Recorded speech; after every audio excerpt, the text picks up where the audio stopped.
Di atas itu ada Syahrini. Anak ini memiliki obsesi tertentu terhadap Syahrini. Dan menurut informasi yang harus dibuktikan lagi, dia memang terobsesi ingin melakukan booking terhadap Syahrini. Dan sempat anak buahnya itu melakukan pencarian orang yang mirip-mirip Syahrini atau Syahrini Cafe. Dan sama brokernya disimpanlah nama Fufu Fafa ini sebagai CS-nya, jadi customernya Syahrini. Kalau kita baca ribuan kalimat-kalimat yang dia cuitkan, kurang lebih 5.000 ya, yang sudah dihapus ada 2.100, kita akan jelas bisa melakukan penegakan diagnosis seseorang ini menderita schizofrenia jelas. Makasih Bang Marwan, yang saya hormati. Saya bilangnya Daeng, tapi kalau bilang Puang saya itu Puang juga saya. Karena Puang itu makomnya lebih tinggi ya. Puang Tamzil Lindrung, kemudian Pak Hakim, Pak siapa tadi? Lupa saya. Pak Seno ya? Pak Henok ya, dan Pak Sofian. Makasih banyak sudah diterima kami. Jadi pembagian tugasnya, saya mau bicara aspek hukum tata negaranya langsung saja, waktu tidak banyak. Jadi Puang Tamzil, sebenarnya dan bapak-bapak, ini sangat relevan kalau seandainya kita diterima sebelum pelantikan. Kalau setelah pelantikan, sebenarnya fungsi DPD-nya agak berkurang. Karena kita tadi berpikir DPD bagian dari MPR, seluruh anggota DPD adalah anggota MPR, dan kita berharap bahwa wakil presiden terpilih, saya selalu ingat Fufu Fafa, wakil presiden terpilih Gibran Rakabuming Raka tidak dilantik dengan 3 alasan. 1, alasan yang sifatnya konstitusional, dia sudah melakukan perbuatan tercela dengan Fufu Fafanya itu. Tercelanya tidak hanya 5 atau 10 tahun yang lalu, tapi sampai hari ini, yaitu tidak mengakui bahkan melakukan kebohongan publik. Ketika dibilang, Fufu Fafa siapa? Takon seng duwe katanya. Tanya yang punya. Kan berarti dia tidak mengakui. Padahal nanti Mas Roy akan sampaikan 99,9% firm akun itu milik wakil presiden terpilih. Karena itu dia sudah memenuhi kualifikasi melakukan perbuatan tercela. Nah nanti Dr. Tifa akan bicara mengenai soal pasal dalam konstitusi. Awalnya pasal dalam undang-undang. Undang-Undang Nomor 7 2017 Pasal 169, yaitu soal kemampuan jasmani dan rohani untuk memimpin, menjadi presiden dan atau wakil presiden. Nanti Dr. Tifa akan mengatakan soal yang terkait dengan kemungkinan ada mental illness atau penyakit-penyakit rohani yang bisa dikualifikasikan sebagai hal yang memenuhi syarat untuk di-impeach. Kita tidak bicara lagi tidak dilantik, karena udah lewat tuh barang. Tapi untuk di-impeach, walaupun kita paham betul, DPD tunggunya di akhir, bukan di depan. Tapi kan ada teman DPD kan, teman sebelah DPR kan, bisa senggol-senggol sedikit. Berikutnya adalah, Dr. Tifa juga, atau mungkin Mas Roy Suryo, itu akan cerita selain akun Fufu Fafa itu firm milik Gibran Rakabuming Raka, akan menyatakan mungkin ada permasalahan dengan keterpenuhan ijazah. Kita tahu bahwa sekurang-kurangnya berijazah SMA. Ya, tamat sekolah menengah atas. Tapi ada indikasi Fufu Fafa ini nggak jelas. Tamat atau enggak. Kemarin juga nggak jelas juga. Tapi kan pas bapaknya nggak jelas juga. Tapi kan pasukan bapaknya banyak ini. Di DPD pun banyak ya pasukan bapaknya ya kan. Karena itu 5 tahun safe dia. Tapi kalau bisa dibuktikan bahwa ijazahnya pun palsu, maka kita harus tinjau segala fasilitas sebagai mantan presiden. Ini kan konsekuensi ketatanegaraannya. Ini aja singkatnya. Kalau kita menggunakan pasal konstitusi, sekarang kita tidak lagi menggunakan pasal undang-undang nomor 7 2017, tapi pasal konstitusi, maka setidaknya dalam pandangan hukum tata negara saya, dan insya Allah teman-teman juga, bahwa Gibran Rakabuming Raka memenuhi kualifikasi untuk di-impeach karena persoalan persyaratan SMA, ijazah SMA, persyaratan kemampuan secara rohani, dan persyaratan karena sudah melakukan perbuatan tercela. Jadi 3 hal tersebut relevan untuk disampaikan.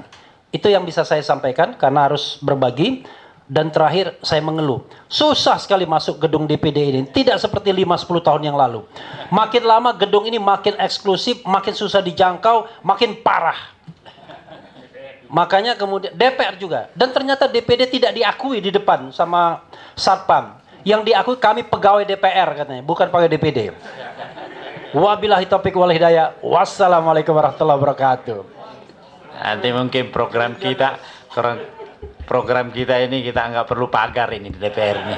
Kita buka supaya rakyat mudah masuk ke sini. Buka pintu baru ya. Gimana, Jenderal Narko? Setuju nggak? Ini kan rumah rakyat ya. Ya, siapa? Baik. Pak Suryo, silakan. Terima kasih pimpinan DPD RI, Pak Tamsil Hidayat yang saya hormati, dan Bapak-Bapak sekalian. Assalamualaikum warahmatullahi wabarakatuh.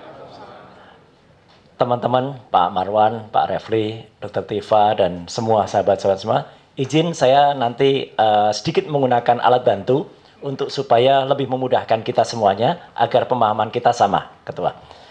Boleh dimulai, Mas? Ya. Jadi apa yang sekarang terjadi itu adalah sesuatu yang dulu timbul di dalam forum diskusi yang namanya Kaskus. Kaskus adalah kependekan dari Kasak Kusuk. Itu adalah forum resmi orang Indonesia, dibuat oleh mahasiswa-mahasiswa kita dulu yang berada di Amerika mulai semenjak tahun 1999. Salah satu tokohnya adalah Andy Darwis. Ya, dan kemudian Kaskus ini sangat terkenal terutama untuk forum jual beli. Jadi ada FJB, nama FJB. Tapi di antara itu ada forum diskusi di Kaskus, Pak Tamsil, yang kemudian semenjak tahun 2014 ini menjadi ajang pertarungan antar kelompok yang saling menyerang antara waktu itu ada pro Jokowi dan pro Pak Prabowo, ya gitu. Jadi 2 hal itu yang sangat muncul. Next, silakan, Mas. Ya, jadi salah satu akun selain Fufu Fafa adalah Gibran ini memiliki akun resmi di Kaskus namanya Cilipari. Sebagaimana kita tahu, Cilipari Catering adalah catering resmi milik dia. Dan yang kemarin dinamaikan, kenapa kemudian kita perlu dan rakyat Indonesia sangat tergerak, karena beberapa ungkapan-ungkapan dari Gibran ini atau dari Fufu Fafa ini itu adalah menunjukkan kata-kata yang sangat tidak pantas. Ayo kita mulai. Lanjut, next.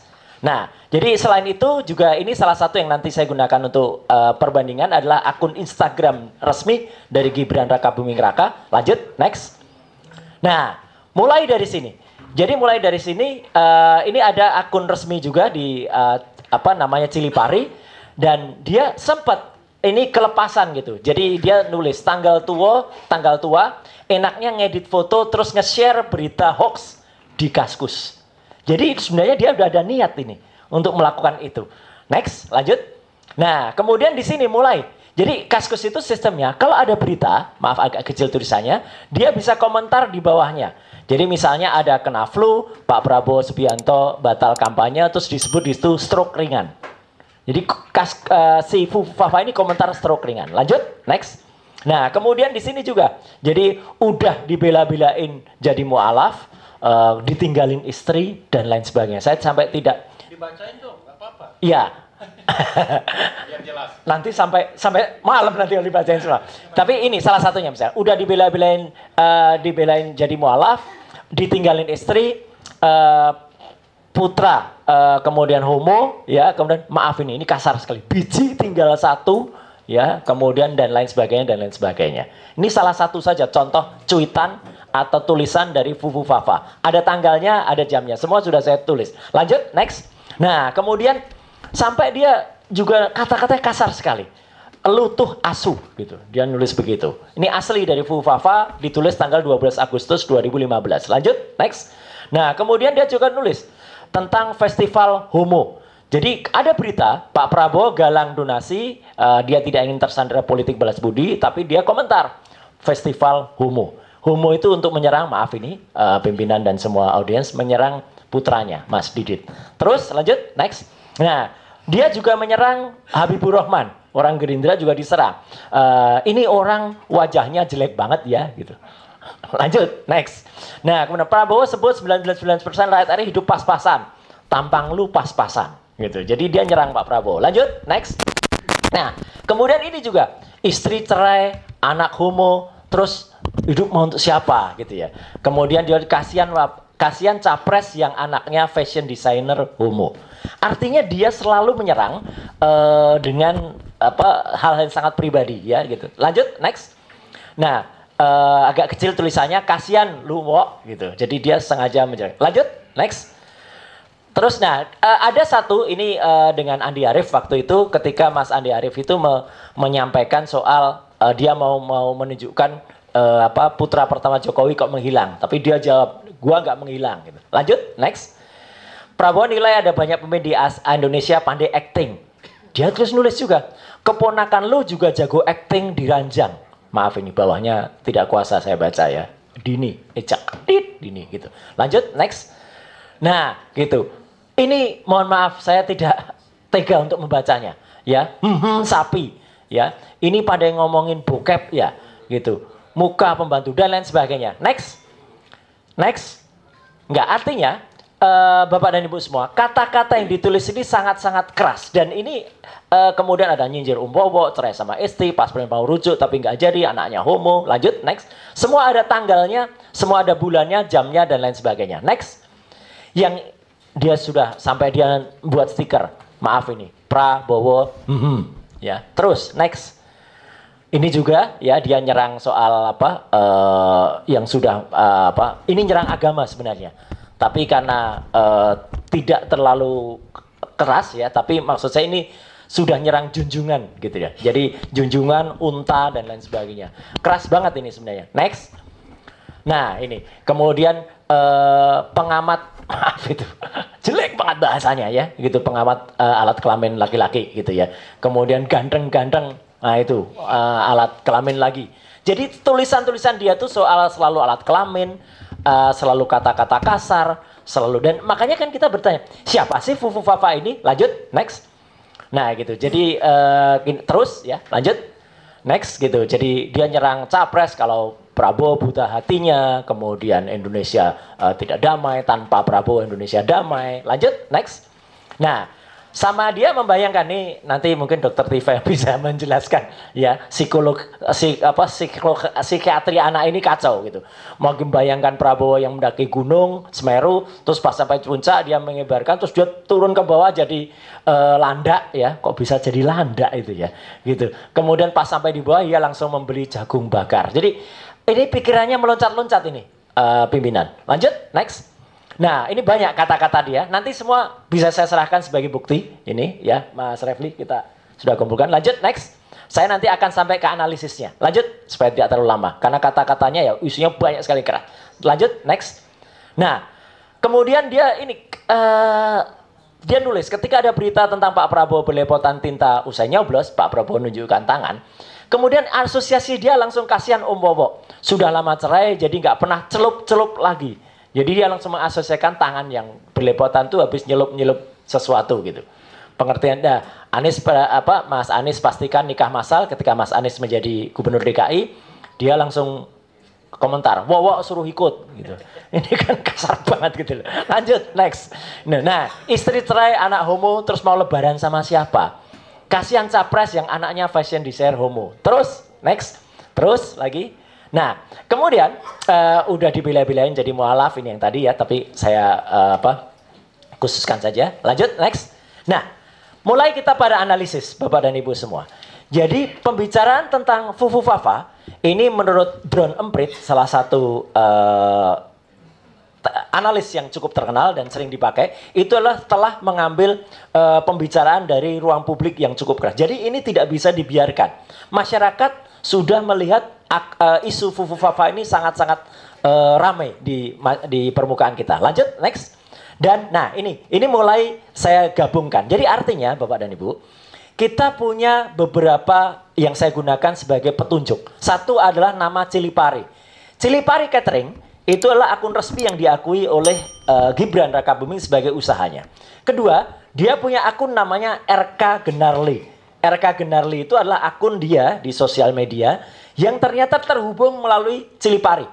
Kemudian secara tidak sadar dia pernah mengaku dia kehilangan password di sini. Dan ternyata dia mengeluh kehilangan password itu ada di akun Kaskus yang juga ada di akun RK Gunarli, dan itu dipastikan oleh adiknya sendiri dengan akun @kaisangp atau Kaisang Pangarep yang dia memention atau menunjuk akun RK Gunarli. Jadi ibaratnya begini Bapak dan Ibu. Kalau dalam satu tempat ada 1, 2, 3, 4, 5 ID atau identitas, 5 ini selalu terhubung. Jadi ini yang membuktikan kalau saya mulai menunjuk kalau akun ini ada hubungannya atau setidaknya akun ini saling berhubungan, mendekati identik bahwa mereka adalah akun yang sama. Lanjut, next. Nah, jelas lagi. Ketika kemudian ada akun RK Gunarli itu dan Cilipari, kemudian kita gunakan kalau ada akun di Kaskus, Bapak dan Ibu, kalau kita punya sesuatu, biasanya kalau kita kehilangan password, kita diminta untuk memasukkan nomor handphone atau akun untuk pemulihannya, namanya akun recovery. Akun recovery-nya ternyata Cilipari. Jadi akun Kaskus Fufufafa, akun recovery-nya adalah Cilipari atau RK Gunarli. Dan yang paling menarik Bapak dan Ibu, itu pasti selalu terhubung dengan nomor handphone. Dan nomor handphone dimasukkan adalah plus 6289750 sekian belakangnya 33. Setelah kita cek menggunakan software namanya Get Contact atau dia namanya Call Application atau Truecaller, muncullah nama Gibran Rakabuming Raka. Jadi itu sudah jelas yang bersangkutan, tapi karena saya dinasihati oleh Mas Refli, kalau 100% nanti kena delik gitu Mas. Jadi 99,9% pimpinan. Saya menyebut itu adalah Gibran Rakabuming Raka. Dan dia sempat mengelak. Lanjut, next. Nah, sebelum mengelak, ini sebenarnya saya buka saja. Ya ini kami juga. Ada Anonymous, ada teman-teman di itu, kemudian kita semua bergerak bersama-sama, kita ungkap data lengkapnya akun Fufufaha itu siapa. Lanjut, next. Nah, lanjut aja, itu terlalu panjang. Next. Nah, yang menarik ketika dia menolak kalau itu bahasa dia, Bapak dan Ibu, di akun resmi dia Cilipali Catering, jadi ini bukan Fufufaha loh, Cilipali Catering, dia pun nulis dengan bahasa seperti di Fufufaha. Kemeripik Pak, jadi dia mengiklankan keripiknya milik adiknya, bukan itu adalah alat wanita. Dia lupa kalau dia nulisnya itu di Cilipari. Harusnya dia nulis ini biasanya di Fufufaha gitu loh. Tapi dia lupa. Ya namanya orang kan kadang-kadang lupa nulisnya lagi di mana. Bahasanya, ini bahasanya Fufufaha. Nah dari bahasa yang ini, itu sudah identik orangnya. Lanjut, next. Nah kemudian kita bisa cek dari data-data yang LHKPN dia, itu kita cek juga benarkah nomor handphone itu adalah nomor handphone dia. Muncul di sini. Lanjut, next, lanjut lagi. Nah yang paling menarik, lanjut di sini Bapak dan Ibu, lanjut lagi. Data lengkap akun Fufufaha sudah kita spill. Dan yang menarik lagi, dia sempat mengelak bahwa itu bukan handphone dia, tapi ternyata next.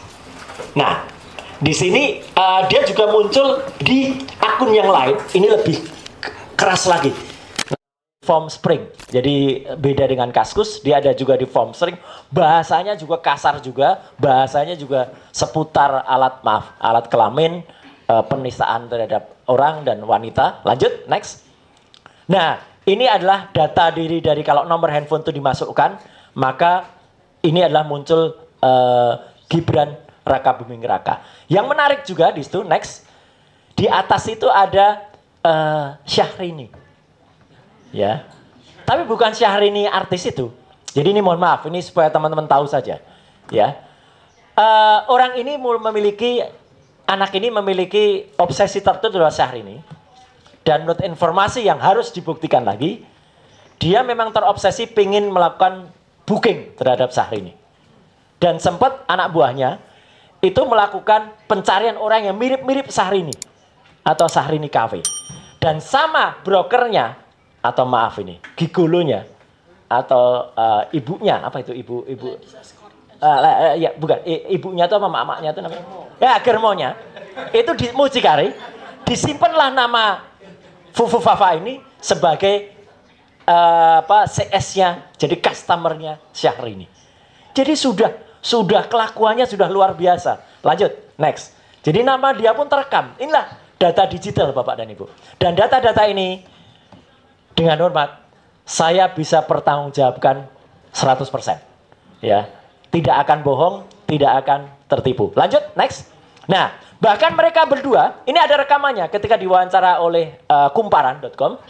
Serta tidak sadar ketika ngobrol soal sepatu bekas, tiba-tiba Gibran ini mengatakan, oh bekas ya, pre-love Syahrini. Gitu. Jadi dia tuh sudah, ini nanti Dokter Tifa yang bisa jelasin. Otaknya tuh sudah dipenuhi dengan kecenderungan untuk tertarik pada sosok tertentu. Lanjut, next. Lanjut, ini videonya terlalu panjang. Nah ini, jadi artinya, inilah yang tadi saya sampaikan. RK GBR itu Raka Gibran. Jadi ini membuktikan kalau akun-akun ini memang benar. Raka Gibran itu jelas. Gak ikut kampanye papa tercinta gitu ya. Nah artinya kan baik ayahnya Jokowi. Lanjut, next. Kemudian ini identifikasi di Kaskus. Lanjut, next saja terlalu kecil. Nah ini yang sangat penting Bapak dan Ibu. Sempat dia mencoba memanipulasi. Dan kalau kemarin Prof. Jimli mengatakan, udahlah kejahatannya sudah 10 tahun yang lalu gitu Pak Tamsil. Tidak. Kejahatan dia, ada kejahatan yang baru. Betul, kejahatan kata-kata yang tidak sopan itu 10 tahun yang lalu. Atau bahkan 5 tahun. Tapi dia berusaha mengubah identitasnya kemarin. Ketika nomor handphone yang sudah ketahuan nomor dia, itu kemudian diubah menjadi nama Slamet. Supaya menyarukan. Kan ada beberapa orang yang mencoba transfer GoPay ke dia. Dia ubah. Itu pelanggaran. Dan dia juga menghapus cuitan-cuitan tadi. Itu sekarang kalau dicari, mungkin sulit untuk mencari teman-teman. Karena sudah dihapus. Alhamdulillah kita sudah selamatkan. Kita sudah capture, tidak hanya capture. Sesuai dengan Undang-Undang ITE nomor 1 tahun 2024, saya rekam juga linknya. Jadi linknya semua ada. Jadi itu sesuai dengan Undang-Undang ITE pasal 5 ayat 1, itu clear untuk alat bukti di kepolisian. Dan yang paling menarik, ketika dia menolak bahwa itu adalah nomor handphone dia, Bapak dan Ibu, pada form pencalonan wali kota Solo tahun 2020, dia menuliskan dengan tangan dia sendiri nama Gibran Raka Buming Raka, nomor handphonenya 089750 sekian 33. Dia lupa kalau dia dulu penuliskan nomor handphonenya adalah nomor handphone dia. Lanjut, next. Nah, Bapak dan Ibu, ini kecil-kecil, tapi ini adalah penggambaran bagaimana akun Kaskus Fufu Fafa itu tidak hanya terhubung ke situs-situs atau pemberitaan saja, tapi dia juga terhubung ke situs porno di Rusia, terhubung ke video-video bokep atau video BF, semua ada. Dan ini adalah link yang bisa kita gambarkan, semua ada. Ada Xporn, ada kemudian Pornhub dan lain sebagainya. Lanjut, next. Nah, memang anak ini aneh. Bapak dan Ibu mungkin pernah mendengar. Dulu dia punya kafe namanya Markobar. Martabak Kota Barat di Solo. Ketika belum diprotes masyarakat, salah satu gambar di kafe Markobarnya itu adalah Illuminati. Orang dengan mata satu atau Dajjal, Pak Tam. Tapi dia beralasan, enggak kok, itu kan segitiga, simbol persatuan dari saya sama 2 temannya lagi yang usaha gitu. Jadi menurut saya memang kalau istilahnya netizen sekarang ini suka canda di tepi jurang anak ini. Gitu ya. Artinya nyerempet tidak bahaya, tapi ya menurut saya sudah kelewatan. Next, saya sampai ke akhir supaya tidak terlalu lama. Next lagi. Nah, jadi ini nomornya dia 089750282233 tadi. Next. Nah, sampai dia juga melecehkan Sarah. Jadi tidak hanya agama, Sarah dia, teman di Papua juga dia lecehkan, kulitnya hitam lah, apalah kayak, maaf ini, kayak monyet lah gitu, dia mengatakan begitu. Jelas itu ada kalimatnya. Next, lanjut. Kemudian dia, ini untuk menggambarkan kalau akun Cilipari, akun RK Genarli itu memang milik dia. Lanjut, next. Dan ini tadi gambar-gambar link tadi terhubung ke RedTube, Chaturbate, Xhamster, Spanbank dan lain sebagainya. Lanjut. Terakhir, next. Ya, jadi situs Indonesia yang porno pun ada semprot.com pun dia juga masuk ke sana. Next. Dan ini gambaran dari, ini analisis dari drone emprit menunjukkan perbincangan tentang Fufufafa. Lanjut, next. Dan ini data dia sesuai dengan data yang ada di TPS-nya juga. Lanjut, next. Ini dia sempat mengubah tanggal register, tapi dijawab oleh ECO Kaskus, mustahil. Jadi sudah dilindungi juga supaya tidak diubah-ubah. Next. Next. Dan warganet saling transfer. Next. Itu tadi yang ada. Next. Dan yang terakhir, oke.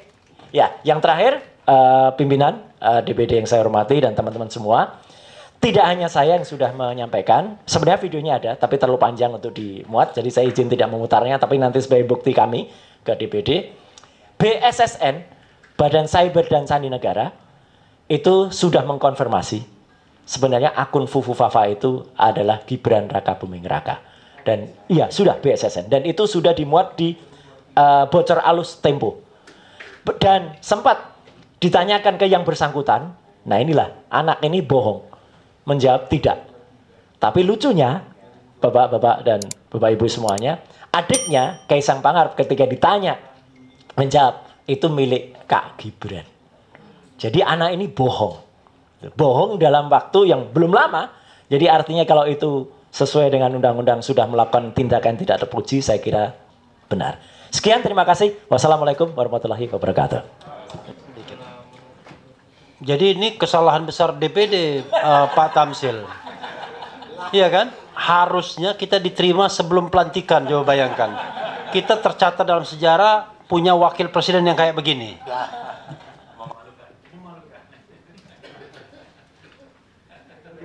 Ayo lanjut, siapa Dr. Tifa? Silakan.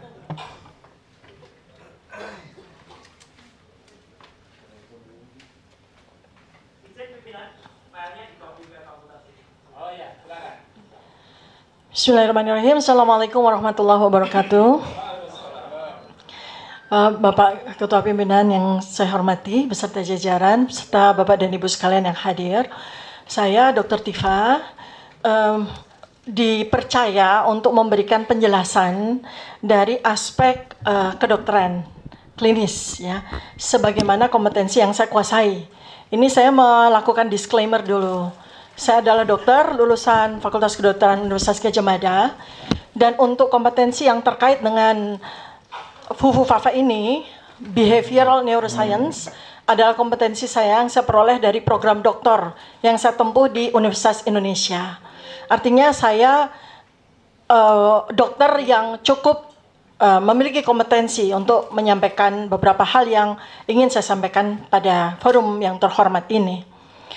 Saya di sini tidak dalam kapasitas untuk menyatakan apakah pemilik akun Fufufafa ini adalah Gibran Raka Buming Raka yang sekarang menjadi wakil presiden terpilih.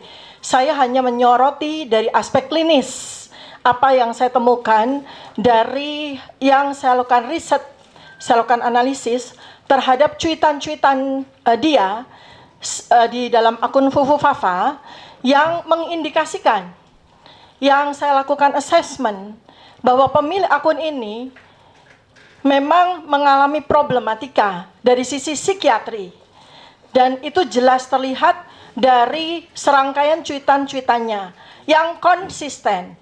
Artinya kalau sebuah gejala klinis itu dilakukan secara konsisten, maka kita patut melakukan assessment.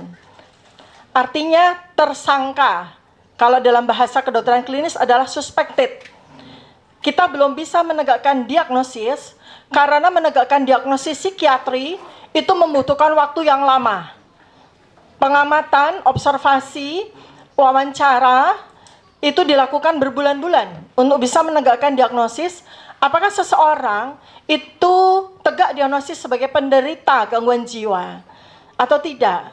Jadi kalau ada orang bertanya kepada saya, mengapa seandainya pemilik akun Fufufafa ini adalah memang Gibran Raka Buming Raka, mengapa lolos tes kesehatan pada saat dicalonkan sebagai cawapres waktu itu?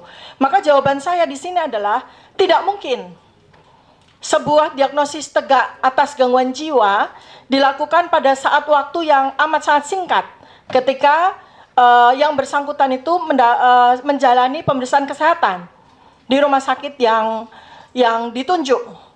Karena pada waktu itu saya yakin bahwa alat yang dilakukan untuk melakukan penilaian kesehatan, termasuk kesehatan jiwa, itu tidak cukup signifikan untuk melakukan penegakan diagnosis apakah yang bersangkutan mengalami gangguan kejiwaan atau tidak.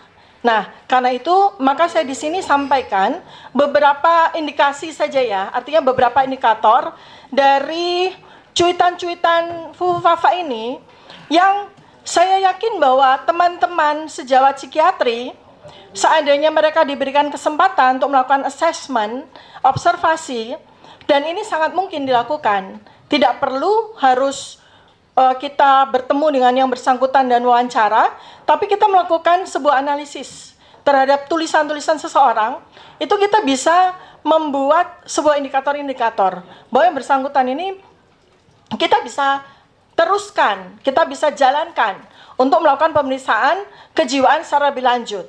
Saya berikan contoh 2 saja untuk pengetahuan kepada bapak-bapak dan kepada kita semua.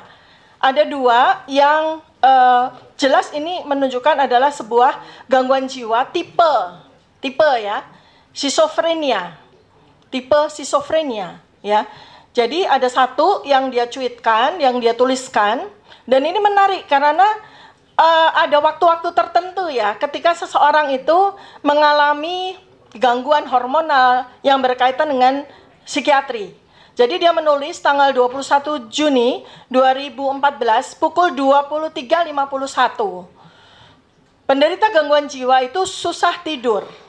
Dan dia mengalami sebuah peningkatan ekskalasi hormonal pada saat justru tengah malam. Jadi aktif-aktifnya itu tengah malam gitu, ya. Nah, dia menulis di sini. Saya lagi membayangkan Prabowo mendaki Semeru. Ya. Ini saya buat sebuah analisisnya ya untuk contoh. Jadi terus pas nyampe di puncak dia mengibarkan bendera merah putih. Nah, ini saja sudah menunjukkan inkoherensi, flight of idea yang sangat khas pada penderita schizophrenia. Kemudian dia berteriak, titik kembalilah ke pelukanku, itu flight of idea lagi. Jadi dia membayangkan karena dari konsistensi cuitan-cuitan dia sangat menghina Pak Prabowo ini sebagai seorang duda, cerai, ya, itu dia terobsesi dengan hal tersebut. Bagi dia, posisi Pak Prabowo duda dan cerai itu adalah sesuatu yang hina. Karena itu dia terus-menerus secara konsisten dia tampilkan itu dalam cuitan-cuitannya. Padahal itu adalah sebuah penderitaan, adalah sebuah misery gitu ya. Bagi orang yang normal, kalau kita melihat ada sebuah kasus perceraian, kemudian seseorang yang tidak memiliki pasangan, itu sesuatu yang misery, menderita. Tapi bagi Fufu Fafa yang memang terindikasi abnormalitas kejiwaannya, itu dianggap itu sebagai sesuatu yang lucu, layak untuk dihina dan sebagainya. Dan terus habis itu dia menggelinding ke bawah seperti seekor landak. Jadi dia menganggap sosok yang bernama Prabowo ini seperti binatang yang dari gunung dia menggelinding seperti landak. Pas nyampe di bawah, dia langsung membeli jagung bakar. Flight of idea lagi.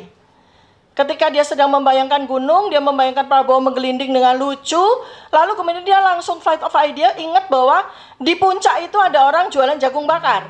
Jadi dari Semeru dia ke puncak, seperti itu ya. Nah, ini banyak sekali simptom-simptom schizophrenia itu muncul. Satu lagi yang saya temukan, ini menarik sekali. Dari cuitan dia yang dia lakukan 19 Juni 2014 pukul 22.21. Pada saat kita mau berangkat tidur dia malah aktif ya. Nah, dia menuliskannya begini. Garuda merah adalah burung yang sedang mengalami menstruasi. Dari kalimat ini saja sudah aneh ya. Garuda merah itu berarti dia sedang mengimajinasikan logo dari suatu partai tertentu. Garuda merah ya. Burung yang sedang menstruasi, kok bisa menstruasi? Flight of idea-nya dia itu mendisosiasikan merah dengan menstruasi. Kan ini aneh ya. Garuda merah, burung sedang menstruasi. Segera beli pembalut biar nggak bocor. Kita mengasosiasikan bahwa seseorang yang pada waktu tahun 2014 itu sering sekali menyebutkan bocor adalah Pak Prabowo pada saat kampanye pada waktu itu ya. Jadi dia membuat itu sebagai sebuah fantasi yang deluktif sifatnya, bersifat waham sifatnya ya. Tapi kalau beli pembalut jangan di malam hari. Nah, ntar bisa diculik kampret. Nah, kita kan ingat ya waktu itu ya, kampret, kadrun dan sebagainya kan. Terus yang lucu, oh nasibku, saya tidak tahu apa itu TPID. Tiba-tiba dia ke TPID, coba tanya atasan saya, ya kan? Langsung di kalimat berikutnya, kuda-kudaku yang lucu, oh Fadlizonku yang makin bulat. Lah tiba-tiba dia ingat sama Pak Fadlizon. Terus kalimat berikutnya lagi, buku adalah jendela dunia, tabloid obor rakyat adalah apa ya? Nah bingung dia. Nah terus saya tiba-tiba lagi di dalam kalimat berikutnya, saya pengen belusukan ke pasar, tapi kuda saya nggak boleh ikut. Tiba-tiba dari buku, dari Fadlizon yang bulat, tiba-tiba buku, belusukan ke pasar, tapi kuda saya nggak boleh ikut. Dia mengasosiasikan lagi dengan Prabowo yang menyukai kuda, ya kan? Terus besok ya debat cawapres aja kan? Ya udah, saya tidur di rumah aja. Kalimat berikutnya, bingung mau ngirim cendol ke siapa? Kirim ke saya saja aja. Coba dari satu paragraf aja jelas menunjukkan sebuah kompleksitas kejiwaan yang ini kalau kita baca ribuan kalimat-kalimat yang dia cuitkan, kurang lebih 5.000 ya, yang sudah dihapus ada 2.100, kita akan jelas bisa melakukan penegakan diagnosis seseorang ini menderita skizofrenia jelas. Kalau perlu dikirim ke rumah sakitnya ayahandanya Pak Roy Suryo, Rumah Sakit Jiwa Puri Nirmala, karena saya yakin bahwa ini akan tegak diagnosis. Nah, saya ingin menyampaikan bahwa tidak hanya soal perbuatan tercela, karena perbuatan tercela secara undang-undang itu layak sekali untuk menjadi pasal pemakzulan. Tetapi buat saya adalah yang lebih mengkhawatirkan lagi, yang lebih bahaya lagi adalah apabila seseorang tersebut memiliki sebuah jabatan yang amat sangat penting bagi kelangsungan dari negara, bangsa, dan keselamatan dari seluruh rakyat Indonesia. Bagaimana mungkin seseorang yang jelas menunjukkan ada indikasi-indikasi mengalami gangguan kejiwaan seperti ini dipercaya untuk membuat kebijakan-kebijakan yang berkaitan dengan keselamatan seluruh bangsa dan negara ini. Demikian Bapak Pimpinan dan Bapak Ibu sekalian, mudah-mudahan bisa menjadi insight, sebab saya juga tidak mau terlalu panjang, mungkin Bapak dan Ibu akan ada yang ingin bisa disampaikan. Terima kasih. Billahi taufiq wal hidayah. Assalamualaikum warahmatullahi wabarakatuh. Terima kasih Dr. Tifah. Yang lain? Oh ya, silakan. Ada yang terlewat tadi dari Mas Roy. Silakan. Ya, izin tadi topiknya lain pimpinan. Jadi saya diingatkan tadi Dr. Tifah lebih ke soal kesehatan. Saya menambahkan bahwa syarat minimal untuk menjadi seorang calon wakil presiden waktu masih calon adalah setidaknya dia lulus SMA. Nah, saya dan Dr. Rifa itu sudah sering melakukan penelitian dan kemudian kita publish melalui Twitter atau melalui sosmed bahwa yang bersangkutan itu pernah memang sekolah 2 tahun, hanya 2 tahun saja di sekolah Santo Yosef di Solo. Padahal waktu dia sekolah SMA 2 tahun itu ayahnya Pak Joko Widodo itu masih wali kota Solo. Berarti sebenarnya masih memiliki kekuasaan untuk sebenarnya mudah untuk lulus. Tapi tidak. Dia hanya menjalani sekolah selama 2 tahun. Setelah itu dia pindah ke salah satu high school konon di Singapura. Saya sebut konon. Karena di Singapura dia meneruskan SMA itu 3 tahun lagi pimpinan. Jadi artinya kalau dijumlah SMA-nya 5 tahun. Kenapa harus sampai 3 tahun lagi di Singapura? Apa yang terjadi? Sudah itu mendadak dalam situs wali kota Solo, pemerintah kota Solo, tertulis dia menyelesaikan pendidikan di University of Bradford. Padahal tidak ada University of Bradford di Singapura. Adanya MIDS. Dan MIDS di Singapura itu ternyata sudah tidak ada hubungan lagi dengan University of Bradford. Dan masih tercatat di situs wali kota Solo, adalah sampai sekarang masih ada. Dia tercatat kemudian melanjutkan studi ke UTS, University Technology of Sydney di Australia. Hanya setahun. Aneh. S2 hanya setahun. Ternyata setahun itu setelah dicek, itu hanya melakukan pendidikan matrikulasi. Tidak masuk universitinya. Jadi dia tidak pernah lulus. Bahkan Diknas, Dikdikbud waktu itu, mengeluarkan ijazah penyetaraan yang di surat keterangan Yang ada di Australia itu ternyata pimpinan itu hanya setara SMK. Turun lagi malahan sebenarnya. Jadi sebenarnya kalau dari sisi soal pendidikannya, si wakil presiden sekarang ini memang sangat bermasalah. Maka pimpinan dan Bapak Ibu semua, saya tidak ada khawatirnya sekarang. Tidak hanya 99%. Ya di depan DPD saya menyatakan kalau memang Fufu Fafa ini, nah ini saya pakai kaos Fufu Fafa nih pimpinan. Wajahnya jelas ini. Ini kaos lain lagi nih dengan yang kemarin. Lain. Nah, lain kan? Wajahnya jelas pimpinan. Jadi kemarin Korban Mulyono, ada adik Fufu Fafa. Nah, ini Fufu Fafanya langsung. Jadi mohon tindakan jelas dan tegas dari wakil kami di Dewan Perwakilan Daerah. Terima kasih. Assalamualaikum. Baik, terima kasih terutama kepada 3 pakar kita dari sisi hukum, kemudian masalah kesehatan, lalu masalah IT.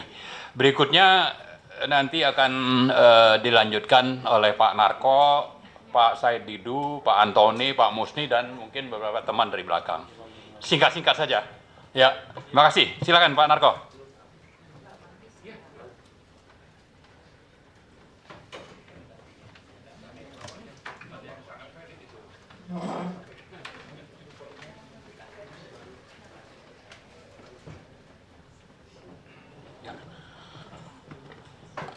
Assalamualaikum warahmatullahi wabarakatuh.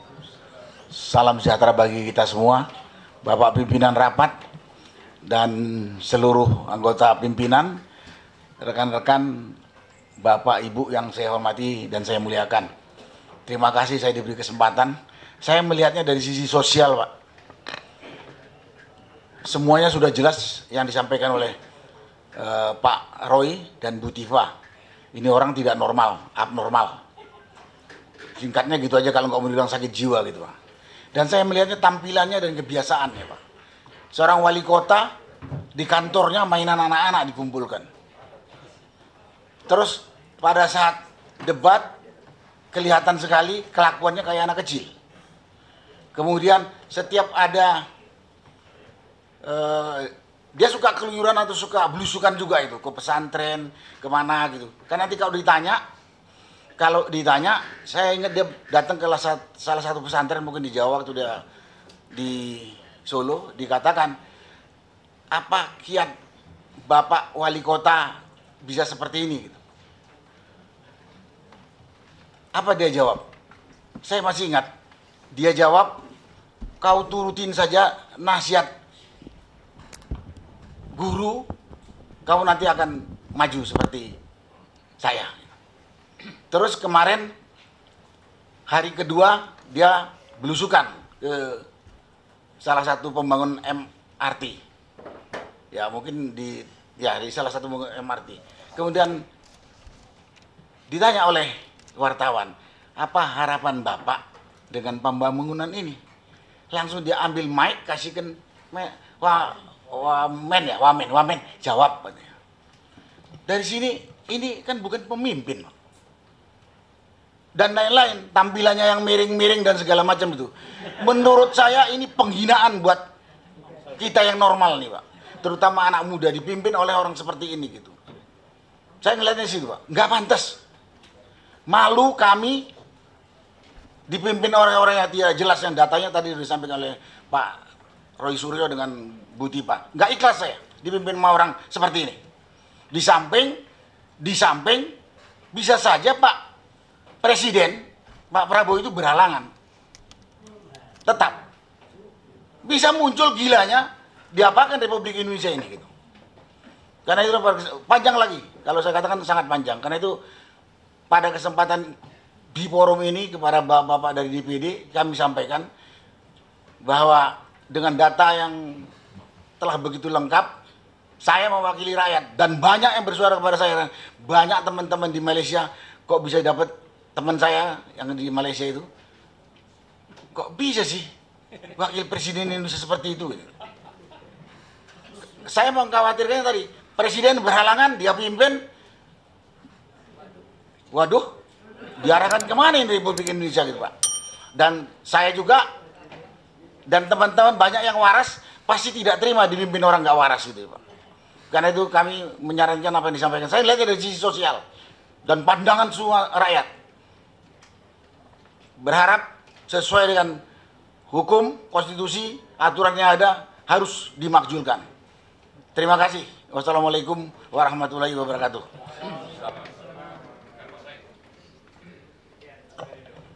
Terima kasih. Assalamualaikum warahmatullahi wabarakatuh. Bapak pimpinan DPD yang kami hormati, Bapak-bapak dan Ibu, terima kasih atas kesempatan ini. Tadi masuk agak kesel, tapi pas di dalam ruangan saya happy. Kenapa saya nggak melihat foto Fufu Fafa di sini?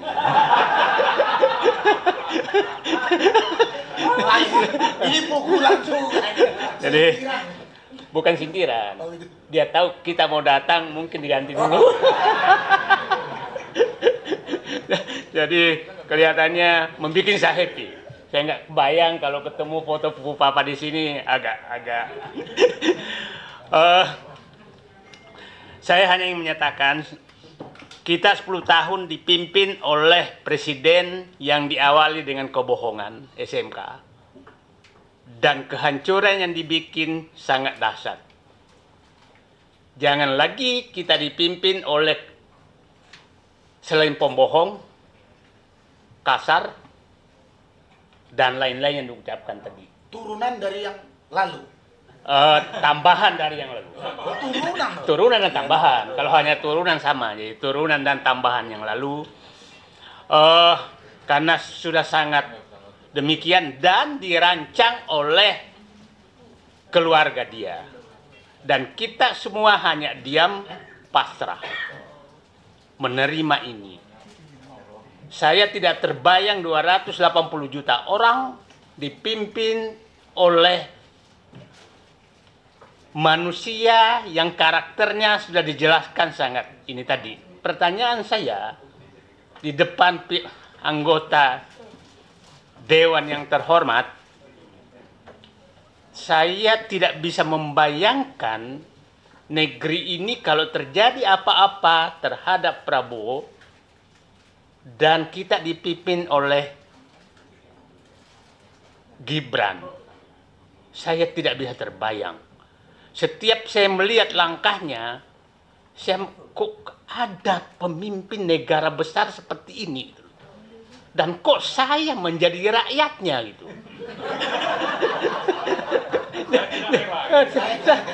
Jadi saya kok apakah saya memang sejauh sekali lebih rendah dari dia gitu loh. Itu yang selalu terbayang di hati saya. Jadi saya pada kesempatan ini saya mengusulkan ke anggota ke DPD yang terhormat agar ke depan betul-betul periksa kejiwaan baik-baik calon pimpinan kita, karena kita kecolongan lagi yang sangat dahsyat, kecolongan konstitusi, kecolongan psikologis, kecolongan macam-macam. Nah, apa yang terjadi kalau ini berlanjut, bapaknya saja yang pembohong dan janji palsu tidak bermimpi ketemu Syahrini gitu kan, mungkin apalagi anaknya, membuat banyak sekali kesulitan rakyat lewat PSN penggusuran skala nasional. Ini terjadi seluruh Indonesia. Saya nggak takutnya kalau anaknya ini menjadi pemimpin, maka negara ini dijual. Itu saja. Terima kasih. Assalamualaikum warahmatullahi wabarakatuh.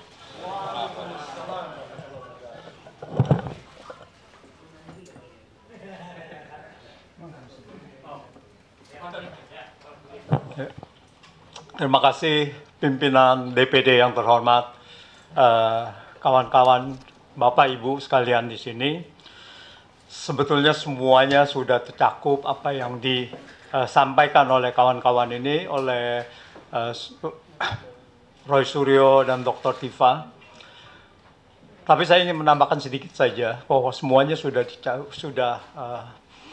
dapat diungkapkan dengan jelas permasalahan bangsa dan negara kita saat ini. Jadi hukum, etika dan moral di Indonesia selama 10 tahun terakhir ini adalah terpuruk. Sangat terpuruk, pelanggaran hukum ini didiamkan. Jokowi melanggar hukum sangat banyak sekali, tetapi itu didiamkan. Sampai dia lengser, ya kita sudah juga audiensi kepada DPD pada saat itu untuk petisi 100 untuk makzulkan Jokowi. Jadi kita terang-terangan bahwa pada saat itu Jokowi itu sudah pantas untuk dimakzulkan. Tetapi kekuatan politik itu lebih besar daripada kekuatan hukum di negara kita ini. Bahwa Gibran naik saat ini adalah bukan kecelakaan, tetapi ini adalah desain dan sengaja oleh Jokowi. Awalnya Jokowi ingin memperpanjang jabatan sampai 2027. Mungkin kita semua masih ingat. Ya, 2024 sampai 2027. Para menteri mengatakan itu untuk kompensasi Covid. Ya, Covid 3 tahun, 2020 sampai 2022. Untuk mengkompensasi Covid, maka dimintakan Jokowi itu menjabat sampai 2027.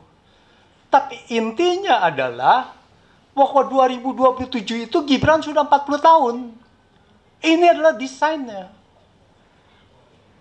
Tapi begitu dia tidak bisa, begitu ditolak, dia masuk kepada yang kedua, yaitu perpanjangan masa jabatan menjadi 3 periode. Nah, ini adalah satu desain dari Jokowi untuk menguasai negara ini. Nah, 3 periode tidak berhasil. Lalu terpaksa dia untuk menaikkan Gibran menjadi wakil presiden. Kalau itu waktu berhasil 2027 atau 3 periode, maka di tahun 2027 Gibran sudah akan menjadi calon presiden. Karena sudah 40 tahun. Tetapi dengan tidak ada kekuatan itu, maka Gibran dicalonkan menjadi wakil presiden dengan mengkudeta konstitusi. Saya sebutnya constitutional coup. Apa artinya?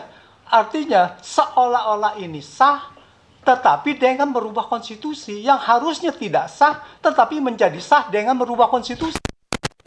Cara merubahnya konstitusi juga melanggar. Sebetulnya sih tidak sah. Sudah melanggar, dibuktikan melanggar etika berat. Tetapi permasalahannya adalah pelanggaran etika berat ini tidak diikuti dengan pembatalan putusan MK nomor 90 ini. Harusnya adalah pembatalan putusan itu sendiri. Tetapi semuanya di sini bermain. Nah, kemudian kita tahu bahwa dia menjadi calon presiden meskipun pada saat itu peraturan KPU-nya belum dirubah. Itu menjadi masalah lagi yang digugat lagi di PT UN. Tetapi sekali lagi itu digagalkan. Jadi hukum ini sudah menjadi hukum Jokowi. Kalau kita diamkan, negara ini akan terpuruk. Apalagi tadi kalau dikatakan bahwa Prabowo akan menjadi berhalangan tetap. Sudah. Ditolak. Tidak diterima. Nah, di sini bahayanya. Setelah itu, kasus Fufu Fafa ini menjadi puncaknya bahwa kita buktikan bahwa ini anak tidak normal. Ini anak sakit. Ya, menurut Dr. Tifa, gejala skizofrenia. Jadi kalau ini untuk menjadi wakil presidennya tidak pantas. Jadi oleh karena itu, kalau ini semua kita didiamkan, maka Indonesia saat ini menjadi negara yang tidak ada hukum, tidak beretika, dan tidak bermoral. Jadi ini tanggung jawab kita semua untuk meluruskan ini. Nah, bagaimana DPD kami harapkan dapat menyuarakan ini bersama kami. Terima kasih. Ya, terima kasih Pak Antoni, Pak Musni. Nanti mungkin teman-teman dari Bandung juga akan bicara. Silakan Pak Musni, singkat-singkat saja. Terima kasih. Assalamualaikum warahmatullahi wabarakatuh. Terhormat pimpinan. Saya mengamati tren yang terjadi sekarang ini. Kalau kita biarkan, maka Fufufafa itu akan menjadi Presiden Republik Indonesia. Mengapa? Apa yang dilakukan Jokowi itu dia lakukan. Dan setiap kesempatan dia datang ke masyarakat, membawa sesuatu dan masyarakat mengalu-alukan pada dia. Itu tanda bahwa dia akan memimpin kita. Padahal tadi sudah digambarkan dengan sangat baik. Ini adalah persoalan yang sangat serius bagi kita. Saya termasuk orang yang sangat berdosa karena menulis buku Jokowi Satrio Piningit. Dan di berbagai tempat saya dihujat. Tetapi itu ijtihad politik. Saya mendengarkan suara di masyarakat waktu saya melakukan penelitian di Solo. Tapi ternyata itu adalah bohong belaka. Apa yang dia tampilkan itu menipu kita semuanya. Jadi kita semua tertipu. Tetapi dia menggunakan instrumen kekuasaan untuk mempertahankan kekuasaan. Dan nampaknya Fufufafa itu melakukan seperti itu. Sebelum terlalu jauh, maka nggak ada pilihan. Tadi di Pak Marwan ajak saya harus datang. Kenapa? Karena ini berbahaya pada negeri ini. Orang yang nggak jelas pendidikannya, seperti bapaknya juga. Kemudian tadi sudah digambarkan dengan sangat baik masalah mentalnya itu sendiri. Dan penampilan dia itu, ngomong saja nggak benar. Terus kita ini disuruh pimpin orang seperti ini. Jadi tidak ada pilihan teman-teman semuanya. Kita harus bergerak. Apapun juga resikonya, Pak. Apapun juga resikonya. Saya pernah di penjara di masa Orde Baru itu 7 bulan. Jadi saya masih ada semangat untuk berjuangnya sendiri, Pak. Berjuang. Kalau gitu kita tunggu buku berikutnya. Begitu ya. Ya, jadi ini barangkali saya ingin sampaikan pada kita semua dan seluruh bangsa Indonesia. Jangan lagi kita tertipu dengan keadaan sekarang ini. Nampaknya sekarang ini telah mulai tergalang kekuasaan. Kekuasaan itu sendiri mencengkeram kita semuanya. Dan kalau rakyat ini diam, maka akan terjadi seperti yang kita bayangkan.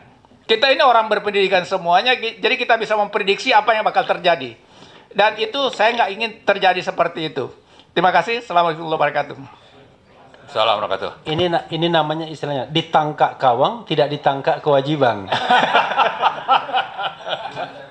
Ya, baik Pak Rizal. Setelah itu nanti Om Lim sama Pak Safril ya. Silakan Pak Rizal.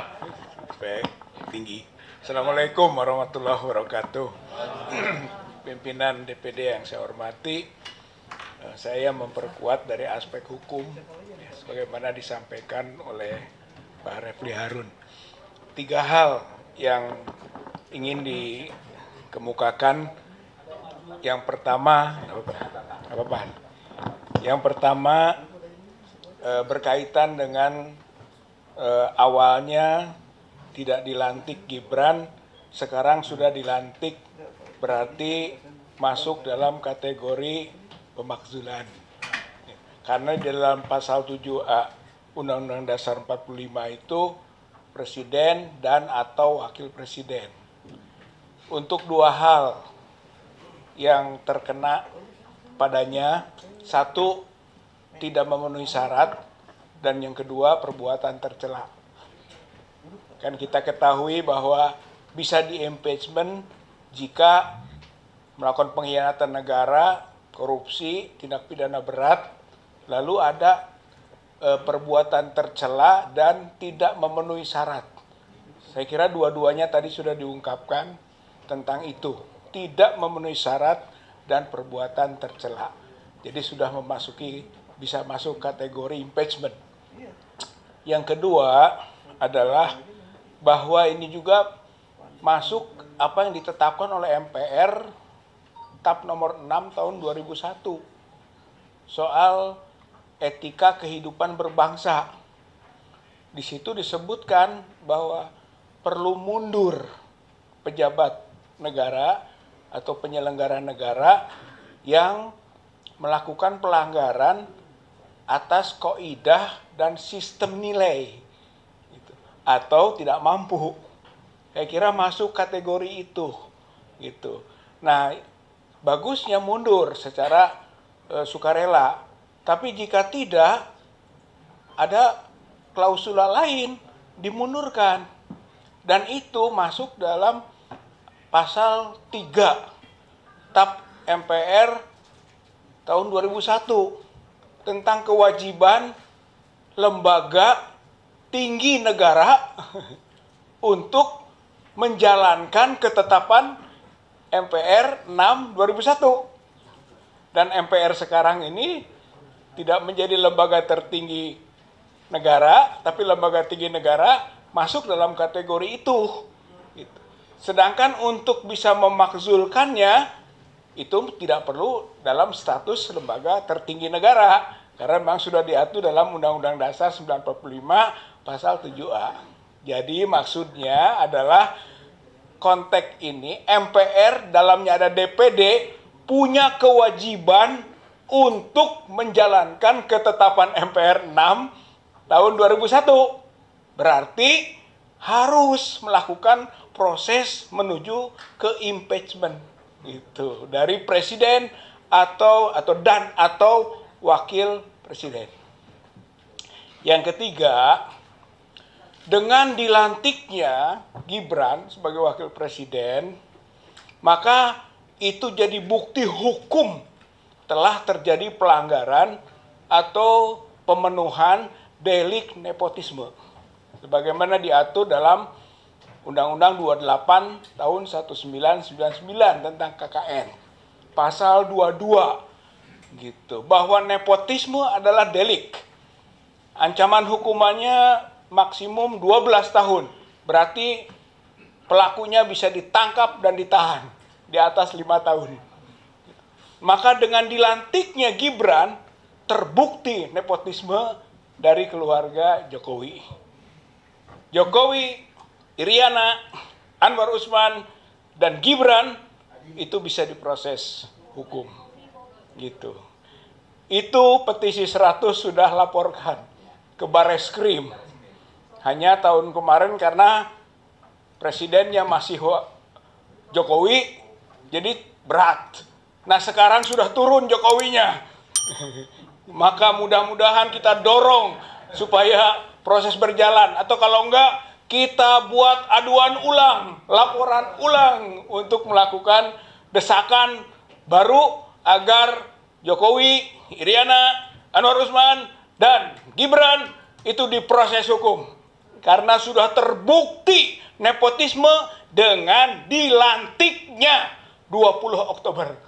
Tadinya prediksi tentang nepotisme, sekarang terbukti secara hukum. Begitu, bahwa keluarga Jokowi melakukan delik nepotisme sebagaimana diatur dalam Undang-Undang 28 tahun 1999 pasal 22, 12 tahun lumayan. Saya kira ini saja, mudah-mudahan DPD sebagai elemen dari kamar satu di samping kamar lainnya DPR itu kena pasal 3 itu ketetapan MPR nomor 6 tahun 2001 wajib untuk menjalankan ketetapan MPR 6 2001. Terima kasih. Assalamualaikum warahmatullahi wabarakatuh.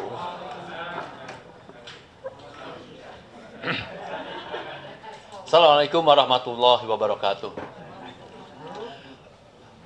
Kami sebenarnya termasuk bagian rakyat yang tidak merasa pernah tertipu. Memang dari awal kita tahu tingkah lakunya sejak di Solo menjadi wali kota yang bernama Dr. Andes, kemudian menjadi insinyur, dan kita semua membiarkan, mengikuti gaya dari Pak Taufik Baudin, mencurigai bahwa ini dari awal ini memang PKI. Tetapi kita mengatakan pada Pak Taufik Baudin, kita tidak bisa, sulit untuk menjerat dari sisi itu, karena yang bisa kita jerat secara hukum adalah pelanggaran-pelanggarannya. Yang jadi masalah adalah dia terus berlanjut kejahatannya, kemudian berubah telah menjadi seorang monster yang sangat bisa menyihir kerabat-kerabat elit di negeri kita, partai dan lain sebagainya, menjadi seolah mendukung dan memperkuat dia. Jadi dosa Jokowi itu sama dengan para pendukung-pendukungnya itu yang tetap mempertahankan sampai 10 tahun terakhir. Yang penting sekarang ini adalah dia sudah berhasil menjadikan anaknya setelah berulang-ulang ingin memperpanjang jabatannya menjadi wakil presiden, dan tidak sekedar itu. Inilah alat untuk dia tetap memperpanjang, untuk memperdalam kehancuran Indonesia yang dianggap dia belum sempurna, dan dia merasa tetap bisa memperkosa Bapak Presiden Prabowo untuk mengatur-ngatur yang kita kenal kemarin itu adalah 13 Oktober di Solo. Sudah beredar apa yang ditodongkan kepada Prabowo sehingga berubah apa yang telah dibicarakan di tengah-tengah rakyat tentang susunan kabinet, dan menjadi hampir sebagian besar adalah orang-orang yang tetap dikendalikan dia, dan bahkan seorang menteri yang ditolak oleh rakyat yang dinamakan Menteri ASU, atasi segala urusan, sekarang juga memegang cengkram dan membawahi 15 menteri.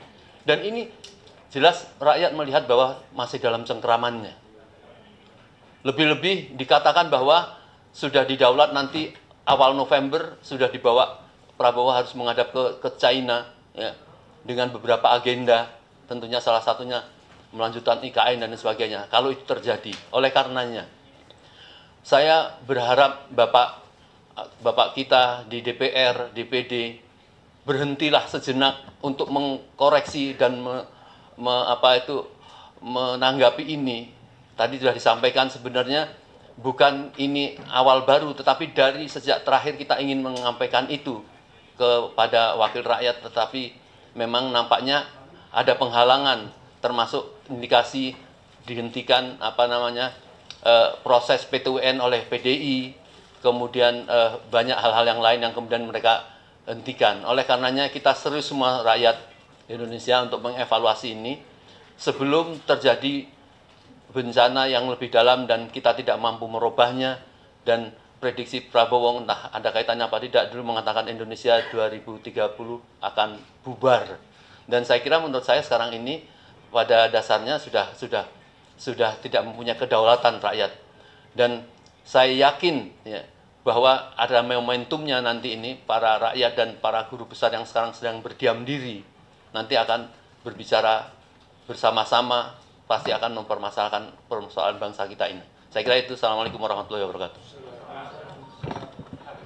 Assalamualaikum warahmatullahi wabarakatuh. Sedikit saya ingin menambahkan yang dijelaskan oleh Pak Profesor Antoni. Ya. Tapi sebelum saya menambahkan, saya ingin koreksi sedikit apa yang disampaikan oleh Pak Rizal Fadilah. Pengajuan kepada Bareskrim itu tidak saja oleh petisi 100, tapi juga oleh FOR asli, yaitu Forum Alumni Perguruan Tinggi Berijazah Asli.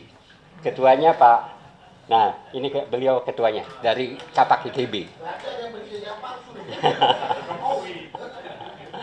Jadi tadi Pak Profesor Antoni menyampaikan ada desain yang sudah lama yang dilakukan oleh Jokowi.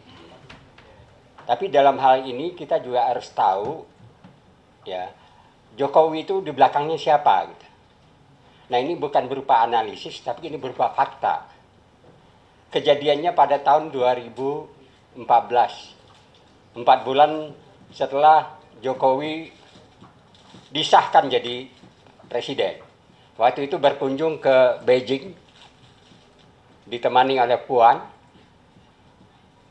Sepulang dari sana langsung ke Bandung, karena saya juga di Bandung, karena ada acara wisuda dari IPDN. Waktu itu KSP-nya adalah Teten Mas Duki. Teten Mas Duki melakukan mengumpulkan tokoh-tokoh dari Jawa Barat untuk ketemu dengan Presiden Jokowi. pada saat bersamaan dengan wisuda atau di sela-sela wisuda.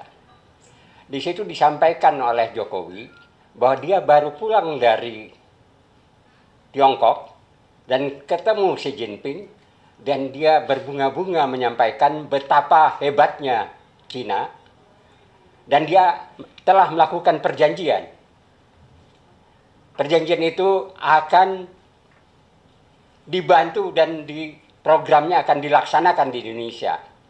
Di situ dia sampaikan juga bahwa programnya juga akan mempekerjakan rakyat Cina atau tenaga kerja Cina. Ketika itu 12 tokoh Jawa Barat, salah satunya adalah sahabat saya yaitu Profesor Dr.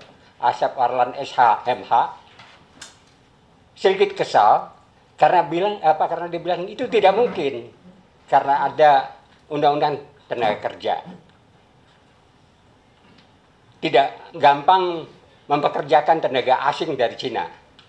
Jokowi waktu itu senyum-senyum, dan lalu juga salah satu dari tokoh Jawa Barat yaitu Acil Bimbo juga sedikit marah, menyatakan bahwa itu dasarnya penjajahan. Jokowi cuma senyum-senyum, puan pucat pasi. Tapi apa yang terjadi setelah itu, Jokowi melanggar semua undang-undang dan memasukkan tenaga kerja sampai dengan supir truk ataupun satpam. Hampir di semua PLTA yang dibangun oleh Cina ataupun perusahaan-perusahaan tambang. Artinya ini sudah ada rencana pengkhianatan. Lalu kedua, apa yang disampaikan oleh sahabat saya yaitu almarhum Dr. Rizal Ramli ketika dia di Rempang. Kebetulan saya satu angkatan dengan Rizal Ramli dan juga sama-sama setahanan juga dengan Profesor Musti Umar. Kalau Pak Musti Umar 7 bulan ya sama lah dengan saya, tapi Rizal Ramlinya kebagian 1,5 tahun di Sukamiskin waktu tahun 1978. Dengan gamblang Rizal Ramli di Rempang menyatakan bahwa Jokowi ini adalah boneka dari Xi Jinping, dan dia mengosongkan Pulau Rempang yang telah dihuni beratus tahun oleh masyarakat di sana dengan tujuan Pulau Rempang itu akan dijadikan pangkal militer. Nah, ini ingin saya sampaikan ke Bapak pimpinan DPD sebagai tambahan dari fakta bahwa yang namanya desain yang disampaikan oleh Pak Profesor Antoni tadi berkaitan dengan adanya di belakang. Adanya di belakang Jokowi siapa, dan itu juga dibuktikan pada saat Fufu Fafa menjadi wakil presiden didatangi oleh Perdana Menteri wakil presiden Cina. Saya kira itu tambahnya. Mudah-mudahan ini jadi masukan dengan siapa kita berhadapan dan apa kekuatan yang harus kita lakukan untuk menghadapi bahaya daripada republik ini. Kalau kita biarkan, benar-benar republik ini akan hancur. Terima kasih. Assalamualaikum warahmatullahi wabarakatuh. Terima kasih Pak Syafril. Pak Tamsil, mohon maaf sedikit lagi ya. Ada beberapa hal yang akan disampaikan oleh Dr. Tifa, dan setelah itu saya berharap teman-teman yang lain bisa memahami situasi. Jadi mungkin sampai situ saja. Paling saya nanti akan menyampaikan beberapa usul yang sangat kita harapkan kepada DPD. Nah, sebelum itu saya persilakan Dr. Tifa. Izin untuk menambahkan informasi ya, karena pertama itu dari sisi legalitas pendidikan dari Gibran Rakabuming. Ini saya bicara Gibran, karena saya termasuk bersama dengan Pak Roy Suryo itu termasuk yang pertama kali melakukan penelitian tentang keabsahan dari ijazah SMA dari Gibran. Karena yang menjadi persyaratan maju wakil presiden bukan ijazah sarjana, tapi ijazah SMA.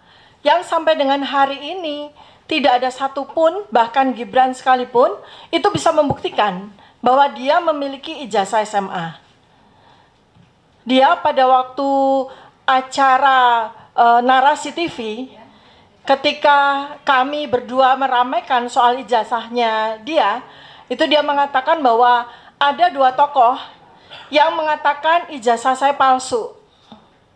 Padahal kami berdua sama sekali tidak mempermasalahkan soal ijazah sarjananya dia, yang berkemungkinan juga palsu. Dia di situ menyatakan, memberikan bukti bahwa ini loh, dengan foto saya wisuda di MDIS Singapura, tapi di situ tertulis bahwa dia memiliki ijazah sarjana dari University of Bradford, kan gitu. Sedangkan yang kami permasalahkan sebetulnya adalah ijazah SMA-nya, yang sampai dengan hari ini pun hanya tampil sebagai suket atau surat keterangan, yang mana itu saya juga bisa buktikan karena saya sendiri langsung ke Australia. Kebetulan bukan untuk sekedar membuktikan tentang sekolah matrikulasinya, tapi kebetulan saya sedang nengok anak saya yang sedang kuliah di sana, dan anak saya pun juga menjalani sebuah university yang kurang lebih sama. Jadi saya pun tahu bahwa pre-university yang diikuti oleh Gibran, In Search, itu sudah tidak ada lagi. Sudah tutup. Kursus tersebut, semacam bimbingan tes itu sudah tutup di sana, tidak ada lagi. Dan itulah yang kemudian disetarakan sebagai surat keterangan setara dengan SMK. Nah, padahal pada undang-undang, ya Pak Refli, undang-undangnya jelas menyatakan bahwa calon itu harus memiliki ijazah tamat SMA, yang mana tidak bisa diwakili oleh surat keterangan. Apalagi surat keterangan itu disetarakan oleh sebuah lembaga yang sekarang pun sudah tidak ada lagi. Bukan SMA sama sekali. Dan kemudian terkait dengan kesehatannya, saya meragukan apabila katakanlah dibentuk tim investigasi lokal dan sebagainya gitu. Kalau memang kita mau melakukan sebuah investigasi, dan ini wajib untuk kita lakukan, karena ini adalah bahaya bagi negara ini, maka saya mengusulkan kepada pimpinan DPD untuk kita bersama-sama bergerak untuk melakukan riset terhadap perilaku dari Fufu Fafa ini secara retrospektif.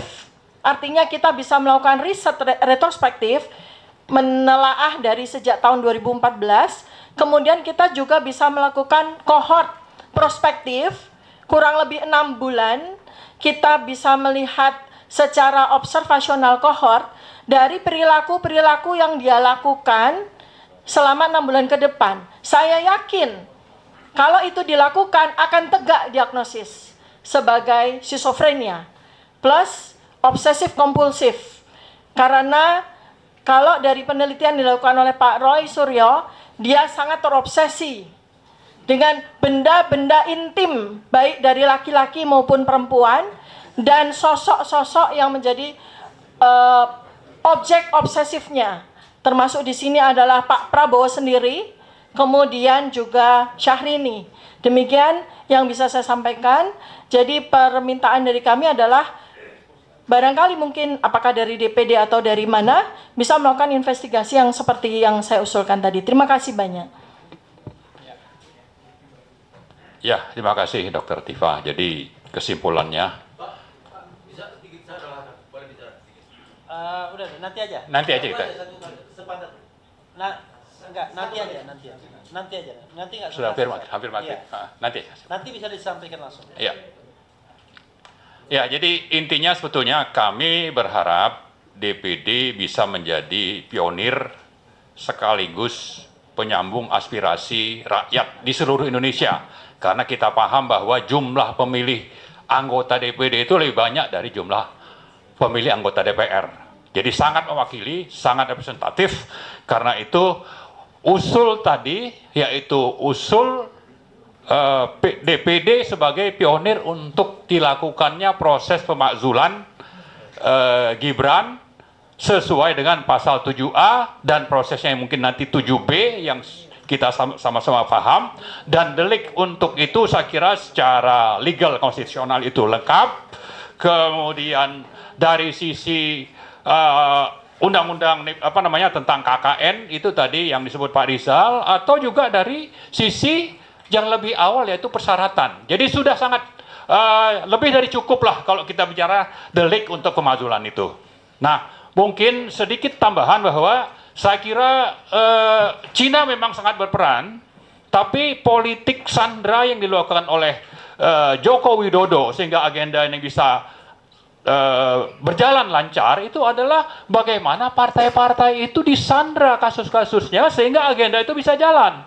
Nah, saat ini saya kira kita mengingatkan partai-partai itu, terutama Golkar ya, yang ketuanya itu cium tangan Gibran. Ini orang abnormal dicium tangan oleh siapa? Bahlil begitu. Ini sangat tidak normal nih juga. Justru karena itu salah satu yang kita tuntut adalah Golkar. Kemudian ada lagi PAN. Ya, ini partai-partai yang tersandra. Mungkin ada Demokrat, ada Nasdem, dan mungkin terakhir itu PKS. Yang tadinya itu sangat mengecam, tapi belakangan itu cium tangan ini. Ada sekjennya. Saya kira bermasalah ini, PKS ini ya. Nah, tapi saya kira seperti Pak Musni sebutkan, ada kesempatan untuk bertobat. Ya, karena itu kita berharap partai-partai ini bertobat, dan nanti setelah mendapat usul dari DPD, mereka juga mengambil inisiatif sesuai dengan pasal 7B agar proses pemakzulan itu akhirnya bisa terlaksana dan kita tidak dipermalukan secara internasional punya presiden yang abnormal. Saya kira itu saja. Makasih. Assalamualaikum warahmatullahi wabarakatuh. Waalaikumsalam warahmatullahi wabarakatuh. Terima kasih Bapak dan Ibu sekalian. Jadi ini sangat representatif, diwakili pembicara 10 orang. Seperti yang disampaikan tadi, tidak lebih dari 10, betul, pas 10. Ada pakar hukum ya yang sangat familiar, kita sering menjadi narasumber di sini. Jadi kalau DPD nanti salah bersikap, ya sumbangsinya dari pakar hukum ini juga. Udah 3 tahun, udah. Ada pakar kesehatan. Kita mulai undang lagi. Pakar kesehatan, pakar IT, sosial, kemudian etika, moral, banyak sekali saya kira tadi dari semuanya. Dan yang mendampingi saya satu tadi minta izin keluar dulu karena bagi tugas, masih ada lagi yang lain juga dia harus terima. Nanti saya akan menyusul. Ada di samping kanan saya ini dokter juga ini. Dokter dan Dokter Sopyan Hasdam, saya kira udah kenal dengan Dokter Tipa. Beliau tadinya mau jadi dokter kandungan, tapi ibu melarang. Kemudian beralih ke penyakit kulit dan kelamin, tapi dilarang juga. Akhirnya penyakit saraf, dokter saraf. Jadi neurolog juga ini, neurolog. Jadi sama Dokter Tipa neurolog. Ya, kemudian ini pakar hukum juga ini yang Pak Julianus Henok ya. Jadi mungkin nanti dia akan merespon beberapa, tapi pada intinya tentu ini kita akan terima semuanya dan kami akan bawa ke dalam rapat baik di pimpinan maupun di anggota-anggota nanti. Mudah-mudahan apa yang menjadi harapan bapak-bapak semua kita bisa tindak lanjuti. Tadi ada yang bertanya, Pak Sapril tentang IKN itu presiden terpilih ketika menerima kami, dia menyampaikan ini sebuah legasi yang besar, tetapi saya realistis, kita tidak punya anggaran, jadi berat untuk melanjutkan. Dia bilang paling untuk setiap tahun kita bisa alokasikan 15 triliun dan itu pun dalam periode pertama dia hanya 3 tahun, tahun kedua, ketiga, keempat. Ya berarti harus dilanjutkan oleh yang selanjutnya lagi. Tapi bisa dibayangkan kalau cuma 45 triliun dalam 5 tahun, berarti perlu waktu 50 sampai 60 tahun untuk menyelesaikan itu. Ini sesuatu yang luar biasa. Ya, apakah kemudian harus kita menambah utang lagi? Tetapi menambah utang itu salah satunya utang untuk gali lubang tutup lubang, karena saya punya pengalaman lama juga di Badan Anggaran, ya banyak juga memberikan dapat masukan-masukan dari Pak Antoni. Saya kira ini posisi kita ini agak berat kalau apalagi ada program-program dari presiden terpilih ini yang lebih strategis. Cuma dulu waktu saya diterima sebelum pelantikan dia memang titip pesan, bilanglah sama teman-teman itu, buat apa bergerak untuk menjatuhkan Pak Jokowi. Pak Jokowi ini sebentar lagi juga dijatuhkan tidak dijatuhkan akan selesai. Dan betul kan selesai tanggal 20 Oktober kemarin. Nah, saya kira terhadap Wapres yang ada sekarang ini, sesuai dengan masukan dari bapak-bapak sekalian ini juga menjadi concern kami. Jadi meskipun tadinya ada kebanggaan, ada anak muda yang mewakili Indonesia di dalam ini. Jadi iya, Gen Z ini katanya green generation. Jadi kita perlu generasi yang hijau. Tapi mungkin ya kata Dokter Tipa tidak pas. Baik, mungkin Dr. Sofyan ada sedikit respon, silakan. Saya kira cukup dari Pak Tamsil. Jadi terima kasih Pak Marwan, yang selalu saya ikuti itu yang salurannya keren jadas. Beliau di sebelah kanan. Dan Rizal, ya, kemudian Pak Rizal Padilla punya apa juga selalu saya ikuti. Ya, alhamdulillah sore ini ketemu yang saya kenal baik. Memang waktu masih di BUMN beliau, waktu saya masih wali kota Bontang Pak, saya sering berhubungan Pak Said Didu. Ya, saya neurolog Dr. Tipa, jadi kuliahnya Dr. Tipa sore ini menambah pengetahuan saya. Ya, insya Allah saya ketua komite 1 yang memang bidang kami pemerintahan. Saya pasti akan menyampaikan nanti laporan kepada pimpinan tentang kedatangan bapak-bapak dan aspirasi yang dibawa. Dan apalagi sudah ada wakil ketua di sini. Saya kira itu aja dari saya, Pak. Iya, terima kasih dokter. Lanjut, Dr. Julianus Henok. Ya, silakan. Assalamualaikum warahmatullahi wabarakatuh. Salam sejahtera bagi kita semua. Yang saya hormati pimpinan Pak Ustadz Tamsil sebagai pimpinan kami Ketua DPD RI, Bapak Ibu dan semua yang hadir pada sore yang berbahagia ini. Kami terima kasih atas kehadiran tokoh-tokoh kritis bangsa ini ya. Kami senang atas kehadiran Bapak Ibu sekalian. Ini menjadi tugas kerja kami ke depan karena kami dari daerah untuk Indonesia, itu moto kami.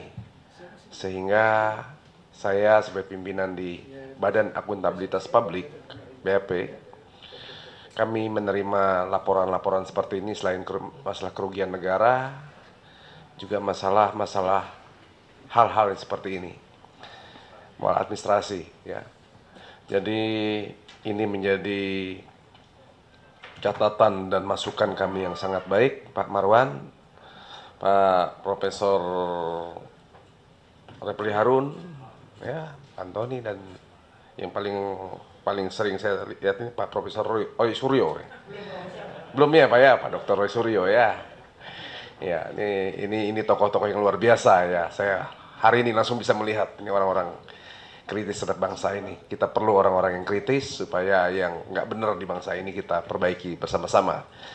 Jadi prinsipnya kami akan nanti bawa di pleno BAP sendiri, kemudian kami akan ke pimpinan selanjutnya supaya mudah-mudahan ini menjadi